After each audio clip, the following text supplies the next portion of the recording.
أعوذ بالله من الشيطان الرجيم.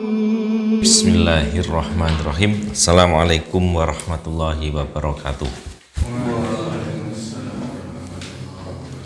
Alhamdulillah wassalatu wassalamu ala rasulillah wa ala alihi wa ashabihi wa man tabi'ahum bi ihsan ila yaumil qiyamah, amma ba'd. Alhamdulillah, saudara-saudara sekalian, pagi hari ini kita bisa memulai aktivitas kita dengan tilawah, dengan membaca Al-Quran. Pada kultum kali ini akan kita sampaikan satu hadis dalam Sahih Muslim, ya, tentang keutamaan membaca Al-Quran. Ya, satu hadis, tapi nanti kita sampaikan ada 5 pelajaran yang bisa kita ambil dari satu hadis ini. Hadisnya adalah an Abi Umamah radhiyallahu anhu qala, ya, dari Abu Umamah, semoga Allah meridhoinya, ya, dia berkata, sami'tu Rasulullah sallallahu alaihi wasallam, ya, aku mendengar Rasulullah sallallahu alaihi wasallam bersabda, iqra'u al-Qur'ana, ya, bacalah kalian Al-Qur'an. Fa innahu, ya, ya'ti yaumal qiyamati syafi'an li ashabihi, ya. Sebab Al-Quran akan datang pada hari kiamat untuk memberikan syafaat bagi pembacanya. Nah, ini, ya, kita hafalkan, dan tentunya sudah hafal karena pendek, iqra'ul Qur'ana fa innahu ya'ti yaumal qiyamati syafi'an li ashabihi. Nah, jadi ini permainan sebagai seorang mukmin di dunia itu, kita sudah tahu batas umur kita antara 60 sampai 70. Maka permainannya adalah bagaimana kita memperbanyak pahala. Nah, bukan panjang-panjangan umur, tapi kita banyak-banyakan amal soleh, bukan banyak-banyakan materi. Nah, salah satunya yang diajarkan di sini adalah iqra'ul Qur'ana fa innahu ya'ti yaumal qiyamati syafi'an li ashabihi. Jadi hidup sesungguhnya adalah hidup sesudah mati, karena sesudah mati nanti ada kehidupan yang sangat panjang sekali, dan manusia membutuhkan syafaat, ya, karena kejadiannya sangat luar biasa dahsyat. Nah, dari hadis ini, saudara sekalian, ada 5 pelajaran. Yang pertama, iqra'ul Qur'ana, ya, bacalah Al-Quran.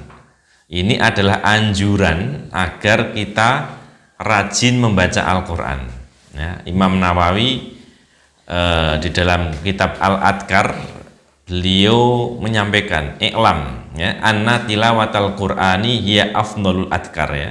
Ketahuilah sesungguhnya membaca Al-Quran ialah zikir yang paling utama. Nah, jadi kalau kita baca Al-Quran itu otomatis kita berzikir, dan zikir yang paling utama yaitu membaca Al-Quran.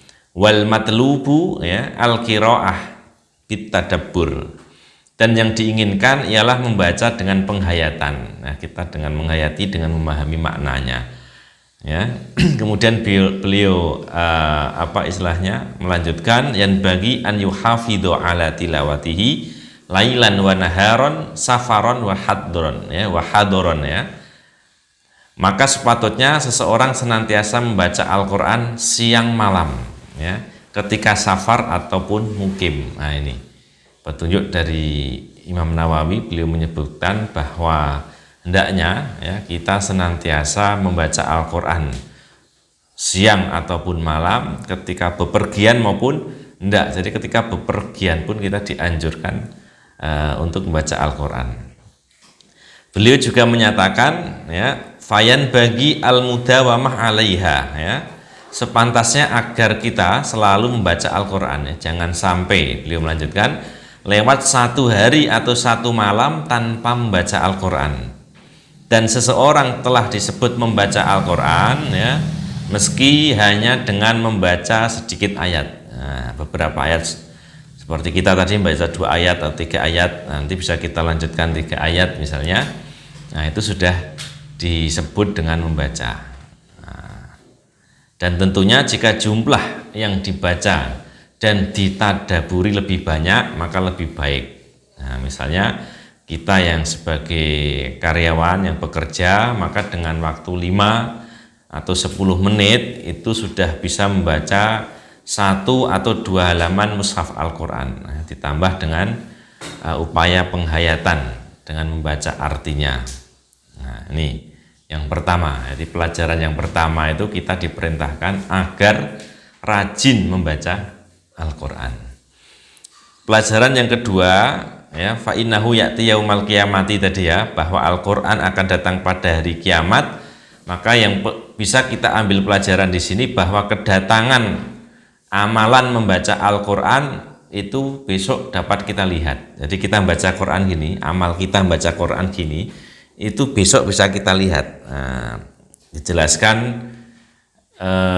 oleh Syekh Muhammad Ali Adam ya dalam kitab Al-Bahr Al-Muhit ya, yaitu ia akan datang dalam suatu wujud yang bisa dilihat oleh manusia. Nah, yang bisa dilihat oleh manusia. Nah, jadi fa innahu ya'ti yaumal qiyamati itu ya, bahwa amalan membaca Al-Qur'an yang kita lakukan tadi siang malam baik bepergian maupun tidak itu akan datang dalam bentuk sesuatu yang bisa kita lihat.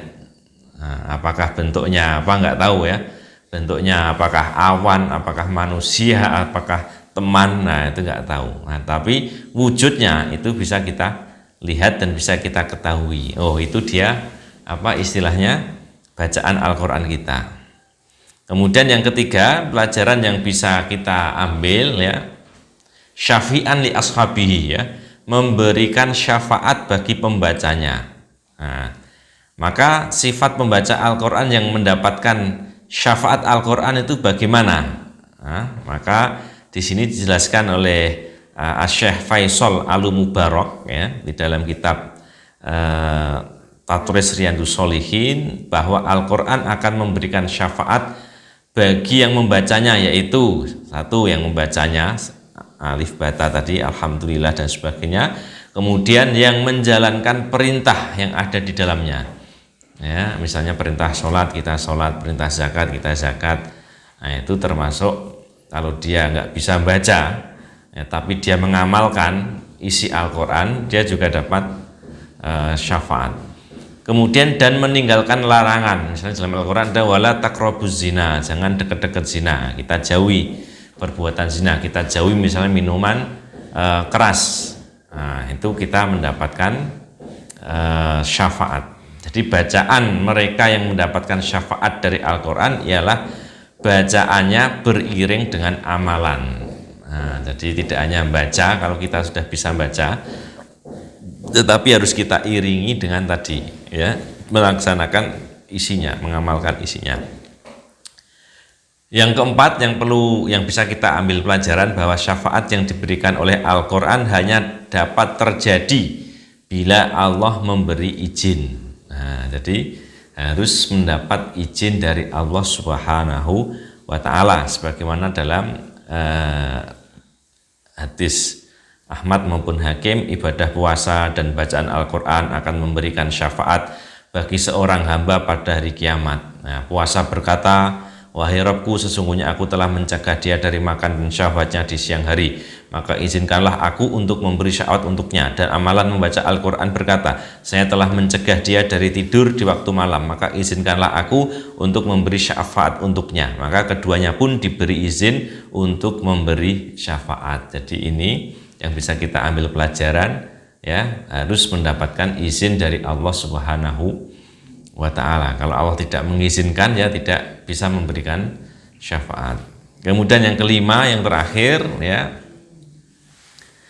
bentuk syafaat yang diberikan Al-Quran itu bagaimana? Nah, maka disebutkan dalam Al-Fawaid, kitab Al-Fawaid Al-Mutro'ah ya, oleh Al-Alamah Ibnu Kamal ya. Beliau menyebutkan bentuk syafaatnya. Pertama, jika pembaca Al-Quran tersebut melakukan dosa besar, maka dia akan terbebas dari neraka. Nah, jadi kalau yang membaca Al-Quran itu pernah melakukan dosa besar, apakah itu minuman keras, berzina dan sebagainya misalnya, maka apa? Maka dia akan terbebas dari neraka.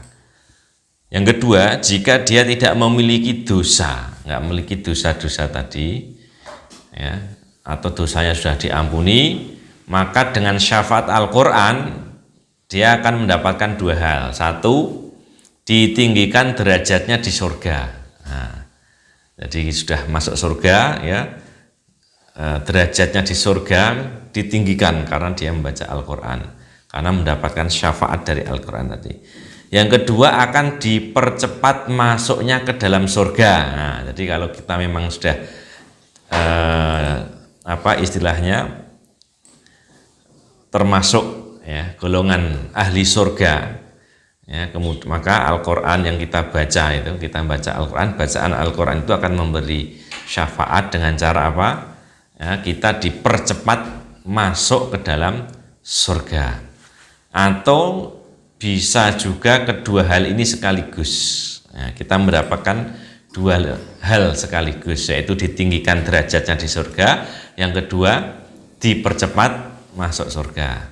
Yang ketiga, syafaat Al-Quran ini dalam bentuk apapun bentuknya sesuai yang Allah kehendaki, ya, sebab semuanya berasal dari kebaikan dan keutamaan Allah yang diberikan Allah Subhanahu wa taala kepada kita semua. Nah, ini alhamdulillah kultum pada pagi hari ini tentang satu hadis, ya, yang menyebutkan keutamaan membaca Al-Quran. Semoga kita mendapatkan semua yang dijelaskan dalam hadis tadi, ya.